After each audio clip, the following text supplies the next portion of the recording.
നമസ്കാരം കൂട്ടുകാരെ, call me ബേയുടെ കഥ പറയുന്ന 5ാമത്തെ എപ്പിസോഡാണിത്. മുൻഭാഗങ്ങൾ കാണാൻ താല്പര്യപ്പെടുന്നവർ ഡിസ്ക്രിപ്ഷനിൽ കൊടുത്തിട്ടുള്ള ലിങ്കിൽ ക്ലിക്ക് ചെയ്യുമല്ലോ. കഥ തുടരുകയാണ്. അനാമികയുടെ വീഡിയോയിൽ മുകുൾ സാവളയുടെ പേര് കേട്ടതും ബേയടക്കം അവർ എല്ലാവരും തന്നെ ഞെട്ടിയിരുന്നു. ഫെമിനിസ്റ്റ് ഐക്കൺ, ഫെമിനിസത്തിന്റെ പോസ്റ്റർ ബോയ് എന്നൊക്കെ ഏവരും ആഘോഷിച്ചിരുന്ന മുകുൾ സാവളയ്ക്കെതിരെയാണ് ഈ ആരോപണങ്ങൾ. മുകുൾ സാവള ഒരു ഫ്രോഡായിരുന്നോ എന്ന മട്ടിൽ ആ സമയം സൈറ അലി വരെ പറയുന്നുണ്ട്. അല്ലേലും ഈ ലോകം മൊത്തം ഫേക്ക് ആളുകളാ എന്നായിരുന്നു പ്രിൻസിന്റെ അഭിപ്രായം. പക്ഷെ ടമാറയുടെ കൺഫ്യൂഷൻ ഇതൊന്നും ആയിരുന്നേയില്ല. TRPയിൽ ബേയേക്കാൾ സീനിയറാണ് ടമാറ.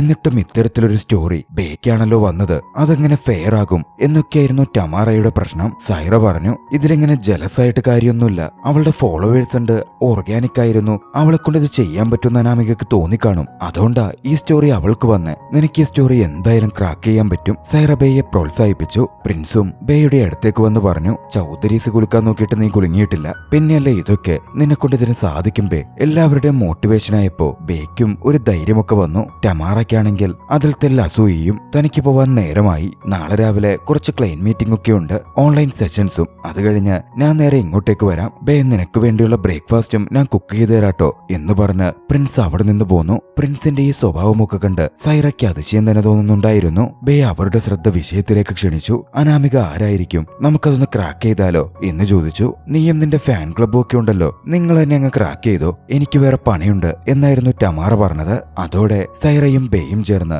അനാമികയുടെ വാക്കുകളിൽ നിന്ന് കഴിഞ്ഞ കൊല്ലം ലണ്ടനിൽ പോയ ആക്ട്രസുകൾ, ചെറിയ ടൗണിൽ നിന്ന് നഗരത്തിലേക്ക് വന്ന ആക്ട്രസുകൾ എന്നതൊക്കെ പരിഗണിച്ച് മെയിൻ സ്ട്രീം ആക്ട്രസിന്റെ ഒക്കെ പിക്ചേഴ്സ് നിരത്തി അതിൽ ആരായിരിക്കും അനാമിക എന്ന് സെർച്ച് ചെയ്യാൻ ആരംഭിച്ചു. അവരുടെ ഈ ശ്രമമൊക്കെ ഇടയ്ക്ക് ടമാറയും ഒന്നൊളിഞ്ഞൊക്കെ നോക്കുന്നുണ്ട്. ഒടുവിൽ ടമാറ കൂടി അവരുടെ ആ സെർച്ചിൽ ജോയിൻ ചെയ്തു. കഴിഞ്ഞ കൊല്ലം ലണ്ടനിൽ ഷൂട്ടിന് പോയിരിക്കുന്നു. ലണ്ടനിൽ ഷൂട്ടിംഗ് നടക്കുന്നത് എന്തായാലും സമ്മറിലായിരിക്കും. വിന്ററിൽ അവിടെ പൊതുവെ ആരും ഷൂട്ട് ചെയ്യാറില്ല. ബേയുടെ അത്തരത്തിലുള്ള അറിവുകളൊക്കെ അവർ അതിൽ പ്രയോജനപ്പെടുത്തുകയാണ്. പക്ഷേ ലണ്ടനിൽ ആരൊക്കെ പോയിട്ടുണ്ട് എന്നിങ്ങനെ കണ്ടെത്തും എന്നതായി അവർക്കിടയിലെ ചർച്ചാ വിഷയം. സൈറ 5 സ്റ്റാർ ഹോട്ടലിൽ ജോലി നോക്കുന്നതുകൊണ്ട് ആ വഴിക്ക് തിരിഞ്ഞാലോ എന്ന് ടമാറ പറഞ്ഞപ്പോ ബേ പെട്ടെന്നൊരു ഐഡിയ പറഞ്ഞു, നമുക്ക് ഇൻസ്റ്റഗ്രാമിൽ തന്നെ തിരയാം.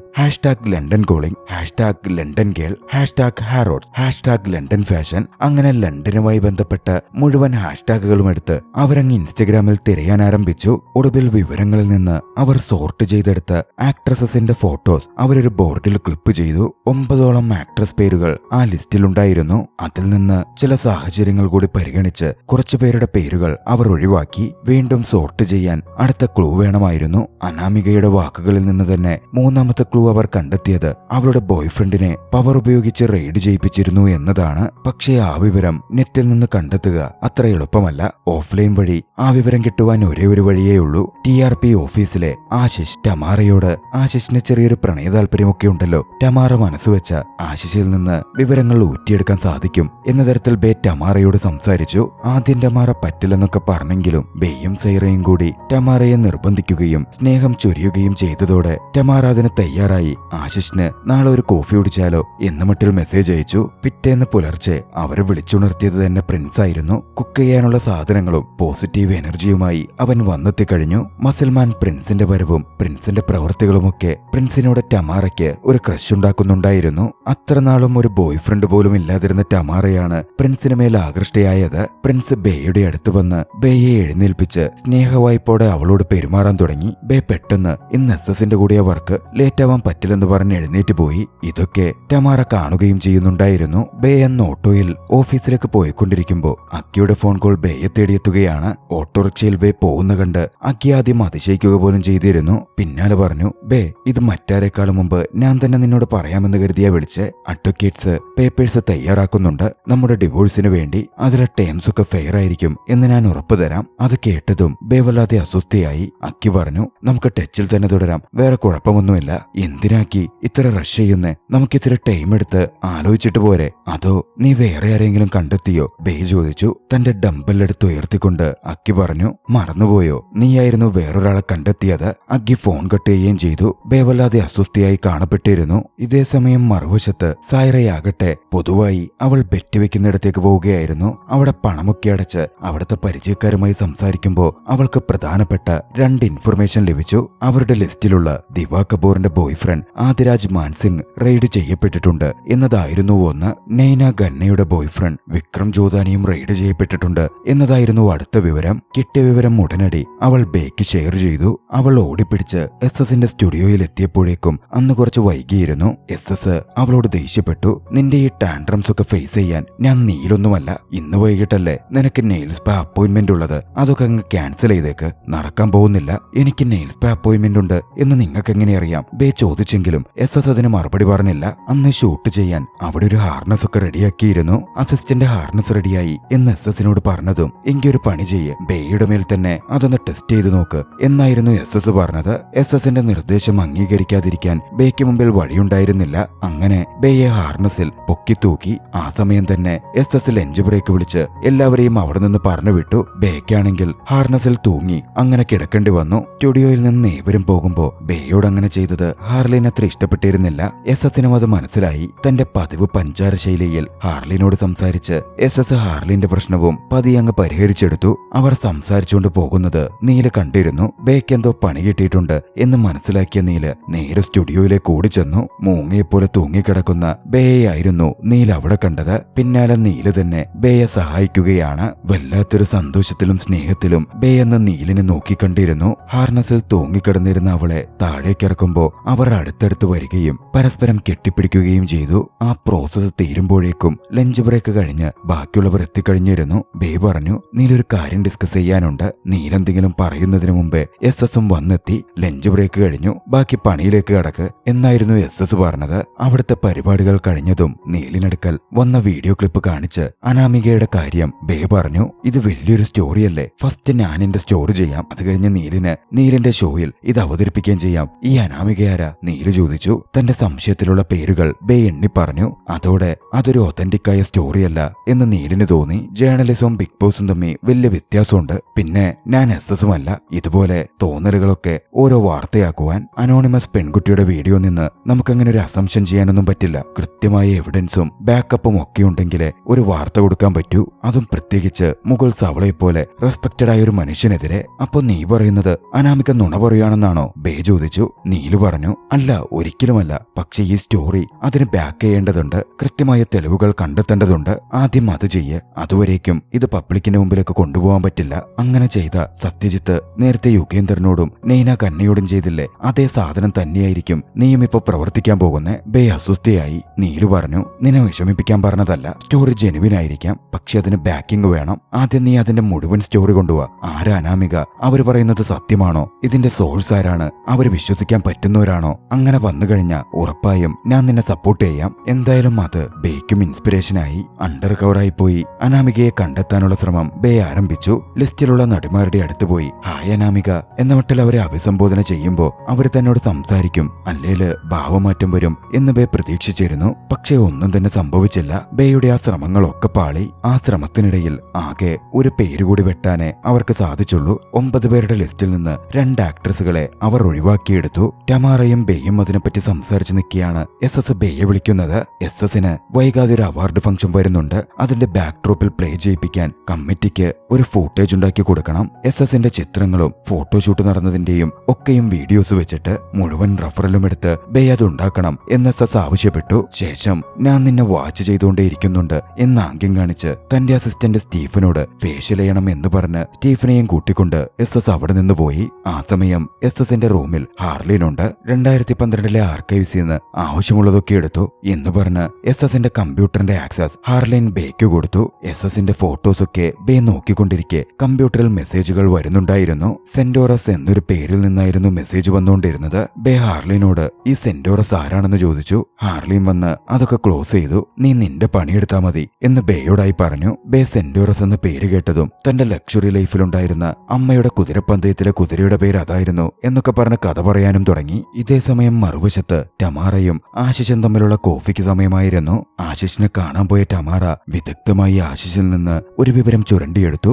SS-ന്റെ ഷൂട്ട് കഴിഞ്ഞ ശേഷം നെയ്ന കന്നയും വിക്രം ജ്യോതാനിയും തമ്മിൽ ചെറിയ ബ്രേക്കപ്പ് ഉണ്ടായിട്ടുള്ള പോലെയും ഷൂട്ട് നിർത്തി അവർ ലോണാവാലയിലെ ഏതോ സൈലന്റ് റിട്രീറ്റിൽ പോയിരിക്കുകയാണ് എന്നും വാർത്തയുണ്ട് എന്നും ആശിഷ് പറഞ്ഞു. ഒരു റൂമറുള്ളത് എന്താണെന്ന് വെച്ചാ വിക്രം ആയിരിക്കില്ല നെയ്ന കന്നയുടെ കുട്ടിയുടെ അച്ഛൻ എന്ന തരത്തിലാ പറഞ്ഞു കേൾക്കുന്നെ.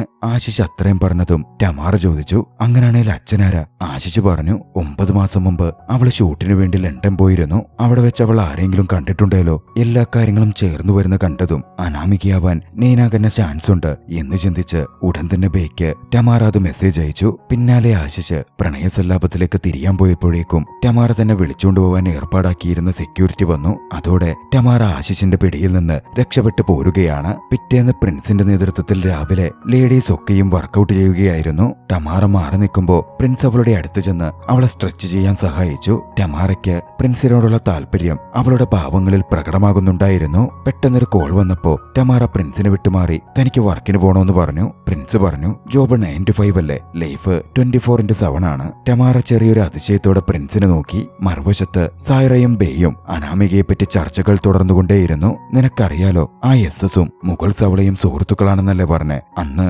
കൺഫെഷൻ ഷോയിൽ ഒരു സംഭവം നടന്നു. നെയ്ന ഗന്നയോട് അയാൾ ഒരു ചോദ്യം ചോദിച്ചു, കുട്ടിയുടെ ഫാദറിനെ ഞാൻ കൺഗ്രാജുലേറ്റ് ചെയ്യണോ എന്ന്. അപ്പോ ആ കുട്ടി ആരുടേതാണ് എന്നയാൾക്കറിയാം എന്നതിലൊരു സൂചനയില്ലേ. പക്ഷെ അതിലൊരു പ്രശ്നമുണ്ട്. അനാമിക പറഞ്ഞത് മുഗൾ സവള അവളെ ഉപദ്രവിക്കുന്നു എന്ന. ഒരുപക്ഷെ അയാൾ അവളുടെ കൂടെ കിടന്നിട്ട് ഇപ്പോ അത് വെച്ച് അവളെ ബ്ലാക്ക്മെയിൽ ചെയ്യുന്നുണ്ടെങ്കിലോ. അങ്ങനെയാണെ ഇപ്പോ അവൾ വന്ന് ഇതെന്തിനാ പുറത്തുവിടാൻ പറയുന്നേ. അവരുടെ സംസാരം കേട്ട് ടമാറ വന്നു. ടമാറ പറഞ്ഞു, അത് ചിലപ്പോ ഈ പ്രഗ്നൻസി ഒരു ട്രിഗർ ആണെങ്കിലോ. അപ്പോഴേക്കും പ്രിൻസ് വന്ന് ബേയോട് സംസാരിച്ചു. പ്രണയ താല്പര്യത്തോടെ ബേയോട് സംസാരിച്ച പ്രിൻസ് ബേയും കൂട്ടി ഭക്ഷണം കഴിക്കാൻ പോയി. അല്പം അസ്വസ്ഥതയോടെ ടമാറ അത് നോക്കിക്കാണുന്നുണ്ട്. തെല്ലതിശയത്തോടെ സായിറയും കഴിക്കാനിരിക്കുമ്പോ ബേ വടാപ്പാവ് ഓർഡർ ചെയ്തിരുന്നു. ബേയുടെ ആ മാറ്റം പ്രിൻസിനെ അതിശയിപ്പിച്ചു. നീ ആകെ മാറിപ്പോയെന്ന് പ്രിൻസ് പറഞ്ഞപ്പോ നീലൊരു തവണ എനിക്ക് വടാപ്പാവ് വാങ്ങി തന്നു, എന്ത് രുചിയായിരുന്നു അതിന് എന്നൊക്കെയായിരുന്നു ബേ പറഞ്ഞത്. നീലിനെ പറ്റി ബേ ഇങ്ങനെ തുടർച്ചയായി പറയുന്നത് പ്രിൻസിനും ചെറിയ ബുദ്ധിമുട്ടുണ്ടാക്കുന്നുണ്ടായിരുന്നു. ഈ നീലിടക്കിടയ്ക്ക് എവിടുന്ന കയറി വരുന്നേ, പ്രിൻസ് ചോദിച്ചു. അദ്ദേഹം ഞങ്ങളുടെ മാനേജിംഗ് എഡിറ്ററാ എന്നായിരുന്നു ബേയുടെ മറുപടി. നീലിനെ പറ്റി സംസാരിക്കുമ്പോ ബേ അത്രമാത്രം ഉത്സാഹവതിയായിരുന്നു. പ്രിൻസ് പറഞ്ഞു, ഇപ്പോഴത്തെ നിന്നെ കണ്ടിട്ട് നിന്നെപ്പറ്റി എനിക്കൊന്നും അറിയാത്ത പോലെ തോന്നുന്നുണ്ട്. ബേ മറുപടി പറഞ്ഞു, എന്നെ ഏറ്റവും നന്നായിട്ട് ഇപ്പോ അറിയുന്നത് ആർക്കാന്നറിയോ, എന്റെ ബോസായ എസ്എസിന്. ഞാൻ എവിടെ പോകുന്നു, എന്ത് ചെയ്യുന്നു, എന്ത് കഴിക്കുന്നു, ആരെ കാണുന്നു, എന്തിന്, എന്റെ സ്പാ അപ്പോയിന്റ്മെന്റ് വരെ അയാൾക്കറിയാം. എങ്ങനെയാണെന്നാ മനസ്സിലാവാത്തെ. കമ്പ്യൂട്ടറിൽ വല്ല നോളജ് കൂടിയുള്ള പ്രിൻസ് ഉടൻ പറഞ്ഞു, അത് കുക്കീസ് കാരണമാ. ഏത്, ഫുഡ് കുക്കീസോ എന്ന തരത്തിൽ ബേ ചോദിച്ചതും, അല്ല, അയാളുടെ പക്കൽ നിന്റെ കമ്പ്യൂട്ടറിലെ കുക്കീസ് ഉണ്ടാകും. നീ എന്ന സ്പാ അപ്പോയിന്റ്മെന്റ് എടുത്തത് ഓഫീസ് കമ്പ്യൂട്ടറിൽ നിന്നാണോ അതേന്ന് ബേ പറഞ്ഞതും, അപ്പോ അത് ട്രാക്ക് ചെയ്ത അയാളത് മനസ്സിലാക്കിയത് എന്നായിരുന്നു പ്രിൻസ് പറഞ്ഞത്.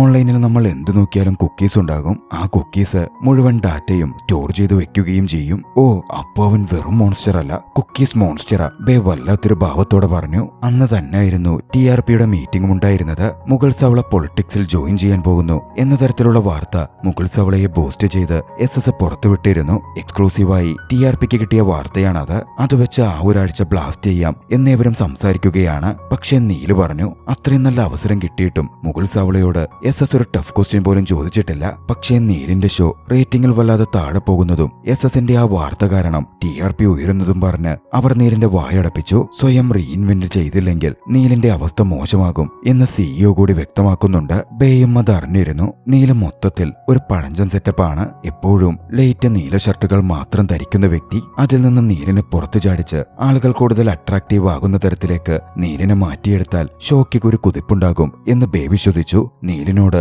സ്വയം ചേഞ്ച് ആവാൻ ബേ നിർദ്ദേശിക്കുകയാണ്. അങ്ങനെ നീലിനു വേണ്ടി പർച്ചേസിന് അന്ന് ബേയും കൂടെ പോയി. പല വസ്ത്രങ്ങളും ബേ നീലിനെ സജസ്റ്റ് ചെയ്തു. നീലിന് പലതും ഇഷ്ടപ്പെട്ടില്ലെങ്കിലും ഒടുവിൽ ബേ പറഞ്ഞത് കേട്ട് നീലതിനെ സമ്മതിക്കുകയാണ്. ചെക്കൗട്ട് ചെയ്യുമ്പോ നീല് പറഞ്ഞു, ഇപ്പോഴത്തെ ജേർണലിസം എന്ന് പറയുന്നത് ഒരു സർക്കസ് പോലെയാ. അപ്പോ പിന്നെ നമ്മൾ കോമാളിയാവാതെ നിവർത്തിയില്ലല്ലോ. നിന്റെ ജീവിതത്തിലെ ഏറ്റവും നല്ല രണ്ടാമത്തെ തീരുമാനം എന്നായിരുന്നു ബേ പറഞ്ഞത്. അപ്പോ ആദ്യത്തേതോ, നീല് ചോദിച്ചു. അത് എന്നെ ഹയർ ചെയ്തത് എന്നായിരുന്നു ബേ ചിരിയോടെ പറഞ്ഞത്. അവരവിടെ അങ്ങനെ നിൽക്കുമ്പോ അവർക്കടുത്തേക്ക് നീലിന്റെ അമ്മയും എക്സ് വൈഫും വന്നു. ബേയും നീലും അങ്ങനെ നിൽക്കുന്നത് അവർക്കത്ര പിടിച്ചിരുന്നില്ല. അവർ ഒരു കോഫി കുടിക്കാനിരുന്നു. നീലിന്റെ മുൻഭാര്യ ഇറാറോയ് ഒരു എക്കണോമിസ്റ്റ് ആയിരുന്നു. നീലിന്റെ അമ്മയും ഫിനാൻഷ്യൽ സംഭവങ്ങളെപ്പറ്റി വലിയ പുസ്തകങ്ങളൊക്കെ എഴുതിയിട്ടുള്ള വ്യക്തിയാണ്. അതിനെപ്പറ്റി അവർ സംസാരിച്ചുകൊണ്ടിരുന്ന് ബേയും നീലിനെയും കൊച്ചാക്കിയൊക്കെ കാണിച്ചു. പക്ഷെ പെട്ടെന്ന് എന്തോ ഓർത്ത പോലെ ബേ നീലിന്റെ അമ്മ എഴുതിയ പുസ്തകത്തെപ്പറ്റി വളരെ അഭിമാനത്തോടെ വളരെ കാര്യഗൗരവത്തോടെ അമ്മയോട് തന്നെ സംസാരിച്ചു. കൂട്ടത്തിൽ ഫേമസ് എക്കണോമിസ്റ്റ് രഘുറാം രാജനടക്കം അവരുടെ ഫാമിലിക്ക് അടുപ്പമുള്ളതാണല്ലോ. അവരൊന്നിച്ച് പുറത്തുപോയ കാര്യമൊക്കെ പറഞ്ഞ് അവിടെ അവളൊരു സ്റ്റാറായി മാറി. നീലത് കണ്ട് അതിശയിക്കുന്നുണ്ടായിരുന്നു. തന്റെ മകൻ കണ്ടെത്തിയാൾ തരക്കേടില്ലല്ലോ എന്ന മറ്റൊരു ഭാവം നീലിന്റെ അമ്മയുടെ മുഖത്തും വന്നു. നീലിന്റെ മുൻഭാര്യ മുൻഭാര്യയ്ക്ക് അത് ചെറിയ അസ്വസ്ഥതയുണ്ടാക്കുകയും ചെയ്തിരുന്നു. അത്ര നേരം തല താഴ്ത്തിയിരിക്കുകയായിരുന്ന നീലിന് അതോടെ തല ഉയർത്തി നിൽക്കാനും പറ്റി. അന്ന് അവിടെ നിന്ന് പോരുമ്പോ നീല് ബേയോട് ചോദിച്ചു, നീ ശരിക്കും എന്റെ അമ്മയുടെ ബുക്കൊക്കെ വായിച്ചിട്ടുണ്ടോ? ഏയ് എവിടുന്ന്, ഞാൻ വെറുതെ അത് ബ്ലർബ് ചെയ്തതല്ലേ. ബ്ലർബിങ് എന്ന് വെച്ചാ ആന്ന് ഈ ബുക്കിന്റെയൊക്കെ പുറകില് ഓരോ ബ്ലർബുകൾ ഉണ്ടാവില്ലേ, ആരുടെയെങ്കിലൊക്കെ അഭിപ്രായം അല്ലെങ്കിൽ അതിന്റെ ഒരു സംഗ്രഹം. എല്ലാ കൊല്ലവും ജയ്പൂർ ലിറ്ററേച്ചർ ഫെസ്റ്റിവലിന് വേണ്ടി എനിക്കതൊക്കെ മെമ്മറൈസ് ചെയ്യണമായിരുന്നു. അതൊക്കെ കുടുംബത്തിന്റെ ശീലങ്ങളാ. ചൗധരി മൾട്ടിടെക് ആയിരുന്നു അന്നത്തെയൊക്കെ മെയിൻ സ്പോൺസർ. ബേയുടെ ഈ സ്മാർട്ട്നെസ് നീലിനെ അതിശയപ്പെടുത്തുക തന്നെ ചെയ്യുന്നുണ്ട്. നീല് പറഞ്ഞു, ഓ മൈ ഗോഡ്, ഒഫീഷ്യലി എനിക്കറിയാവുന്ന വെച്ചിട്ട് ഏറ്റവും സ്മാർട്ടസ്റ്റ് ആയിട്ടുള്ള പേഴ്സൺ നീയാണ്, ഏറ്റവും കൂളസ്റ്റ് ആയിട്ടുള്ളതും. ഒരു സത്യം പറയട്ടെ,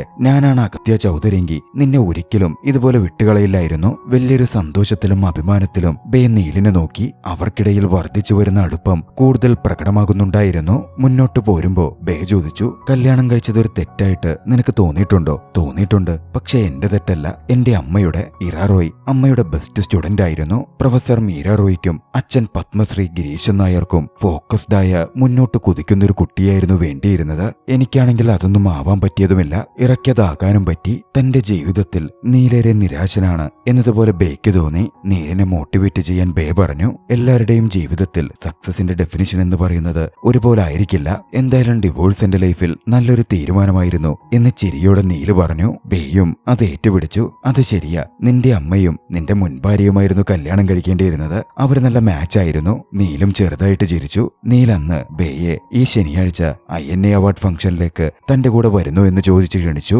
അസിസ്റ്റന്റ് ആയിട്ടാണോ എന്ന ബേയുടെ ചോദ്യത്തിന് അസ് എ ഡേറ്റ് എന്നായിരുന്നു അവന്റെ മറുചോദ്യം. ബേക്കും അതിൽ താല്പര്യമുണ്ട് എന്ന് ബേയുടെ ചിരി വ്യക്തമാക്കുന്നുണ്ടായിരുന്നു. ഇതേസമയം മറുവശത്ത് ടമാറ വീട്ടിലേക്ക് വരികയാണ്. പ്രിൻസ് കുക്ക് ചെയ്യുകയായിരുന്നു. ടമാറ പ്രിൻസിന് അടുത്ത് ചെന്നു. അന്ന് അവർ തമ്മിൽ ഒരു ഹാർട്ട് ടു ഹാർട്ട് കോൺവെർസേഷൻ നടന്നു. ടമാറയും പ്രിൻസും ഒരുപോലെ സിംഗിൾ പാരന്റിന്റെ മക്കളായിരുന്നു. അതുകൊണ്ട് തന്നെ അതിന്റെ സാമ്യതകളും അവർക്കുള്ളിൽ ഉണ്ടായിരുന്നു. അവരുടെ പാരന്റ്സിന്റെ വർക്കഹോളിസം കണ്ട് അവർ വളർന്നതുകൊണ്ട് എപ്പോഴും ജോലി ചെയ്ത് ആക്റ്റീവായിട്ട് അവർ ഇരിക്കുമായിരുന്നു. അവർ തിരിച്ചറിയാതെ തന്നെ അവർക്കിടയിൽ പരസ്പരം ഒരു അടുപ്പം രൂപപ്പെട്ടുകൊണ്ടേയിരുന്നു. കുറച്ചു കഴിഞ്ഞതും ബേയെ ഡ്രോപ്പ് ചെയ്യാൻ നീൽ കാറുമായി അവരുടെ അപ്പാർട്ട്മെന്റിന്റെ വെളിയിലെത്തി. കാറിലിരിക്കുമ്പോ ബേ ചോദിച്ചു, നിനക്ക് എന്താ വേണ്ടേ? നിന്റെ ഏതെങ്കിലും ഒരാഗ്രഹം ഞാൻ സാധിച്ചു തരും. ഒരാഗ്രഹം? നീല് ചോദിച്ചു. അതെന്ന് ബേ പറഞ്ഞു. ഒന്ന് ആലോചിച്ച നീൽ, എങ്കി എന്നെ നീന്തൽ പഠിപ്പിക്കാമോ എന്നായിരുന്നു അവളോട് ചോദിച്ചത്. കുറെ നാളായി ശ്രമിക്കുന്നു, പറ്റുന്നില്ലെന്നും നീല് വ്യക്തമാക്കി. വല്ലാത്തൊരു ചിരിയോടെ ബേ നീലിനെ നോക്കുന്നുണ്ടായിരുന്നു. അത് ഓക്കെയാണെന്നും പക്ഷെ ഒടിഞ്ഞുമാറി പറ്റിപ്പൊന്നും പറ്റില്ല എന്നും അവൾ പറഞ്ഞു വെച്ചു. എനിക്കൊരു വിശുകൂടിയുണ്ട് എന്ന് പറഞ്ഞ നീൽ അവളെ ചുംബിക്കാൻ അടുത്തു ചെന്നു. അവർക്കിടയിൽ ഒരു ചുംബനം സംഭവിച്ചപ്പോഴേക്കും പെട്ടെന്ന് എന്തോ ഓർത്ത് നീൽ അതിൽ നിന്ന് പിന്നോട്ട് മാറി. സോറി പറഞ്ഞു. എന്താ സോറി പറയുന്നേ എന്ന് ബേ ചോദിച്ചപ്പോ, നമ്മളൊന്നിച്ച് വർക്ക് ചെയ്യുന്നതാ, ഇത് പാടില്ലായിരുന്നു എന്ന് പറഞ്ഞു. പിന്നാലെ ബേക്കായി നീലിറങ്ങി ഡോർ തുറന്നുകൊടുത്തു. പക്ഷെ ഒരു വല്ലായിക ഇരുവർക്കും ഉണ്ടായിരുന്നു. പുറത്തിറങ്ങിയതിനു ശേഷവും പിന്മാറാൻ നീലിന് സാധിച്ചില്ല. അവർക്കിടയിൽ ഗാഢമായൊരു ചുംബനം സംഭവിച്ചു. അവർ തമ്മിൽ ചുംബിക്കുന്നതും മറ്റും ആ അപ്പാർട്ട്മെന്റിന്റെ മട്ടുപ്പാവിൽ നിന്ന് പ്രിൻസ് നോക്കിക്കാണുകയും ചെയ്യുന്നുണ്ടായിരുന്നു. നിസ്സംഗതയോടെ പ്രിൻസ് അത് നോക്കി നിന്നു. ഇതേസമയം പ്രിൻസിനോട് ടമാറയുടെ പ്രണയം കൂടുതൽ വർദ്ധിച്ചു വന്നുകൊണ്ടിരുന്നു. പ്രിൻസിന്റെ ജാക്കറ്റൊക്കെ അവളെടുത്ത് അണിഞ്ഞു നോക്കി. ചിരിച്ച് സന്തോഷത്തോടെ നീലും ബേയും രണ്ടു വഴിക്ക് പിരിഞ്ഞു. പ്രിൻസ് ആണെങ്കിൽ എന്തോ ഒരു അസ്വസ്ഥതയിൽ ചിന്തിച്ചു നടന്നു. ഇതേസമയം മറുവശത്ത് അഗ്ഗിയാകട്ടെ ഡിവോഴ്സ് കാര്യങ്ങൾ മുന്നോട്ട് പോകും തോറും ബേയെപ്പറ്റി ആലോചിച്ച് അസ്വസ്ഥനായി. ആ ദൃശ്യത്തോടെ 5ാം എപ്പിസോഡ് അവസാനിക്കുന്നു. തുടർന്ന് കാണുവാൻ ഡിസ്ക്രിപ്ഷനിൽ കൊടുത്തിട്ടുള്ള ലിങ്കിൽ ക്ലിക്ക് ചെയ്യുക. വീഡിയോ ഇഷ്ടമായെങ്കിൽ ലൈക്ക് ചെയ്യുക. അഭിപ്രായങ്ങളും നിർദ്ദേശങ്ങളും കമന്റുകളിൽ രേഖപ്പെടുത്തുക. കഴിയുമെങ്കിൽ കൂട്ടുകാർക്ക് ഷെയർ ചെയ്തു കൊടുത്തും ചാനൽ സബ്സ്ക്രൈബ് ചെയ്തും ഞങ്ങളെ സപ്പോർട്ട് ചെയ്യുക. അടുത്ത എപ്പിസോഡുമായി ഉടൻ കണ്ടുമുട്ടാം. അതുവരെ ബൈ.